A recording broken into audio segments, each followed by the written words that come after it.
اب ہم سیکھ رہے ہیں سورۃ الناس ترجمے کے ساتھ، یعنی لفظی ترجمے کے ساتھ۔ اعوذ باللہ من الشیطان الرجیم، بسم اللہ الرحمن الرحیم۔ سورۃ الناس مکیہ، سورۃ الناس مکہ مکرمہ میں نازل ہوئی۔ شروع کرتی ہوں اللہ تعالیٰ کے نام کے ساتھ، بسمی نام اللہ کے، شروع کرتی ہوں اللہ تعالیٰ کے نام کے ساتھ۔ الرحمن جو بڑا مہربان، الرحیم جو نہایت رحم فرمانے والا ہے۔ قل کا معنی ہے آپ کہہ دیجئے، اعوذ میں پناہ میں آتی ہوں، بربی رب کی، الناس لوگوں کے۔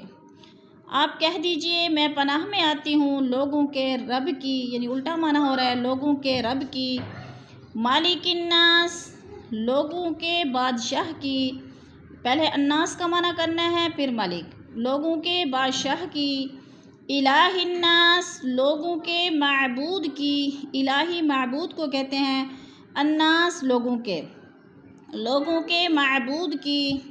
من شر الوسواس الخناس، من سے شر الوسواس وسوسہ، الخناس ڈالنے والے۔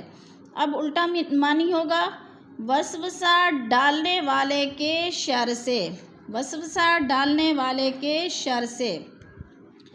الذی جو یوسوس وسوسہ ڈالے، فی میں، صدوری سینوں، الناس لوگوں کے، جو وسوسہ ڈالے لوگوں کے سینوں میں، من الجنتی جنوں سے، والناس اور انسانوں سے۔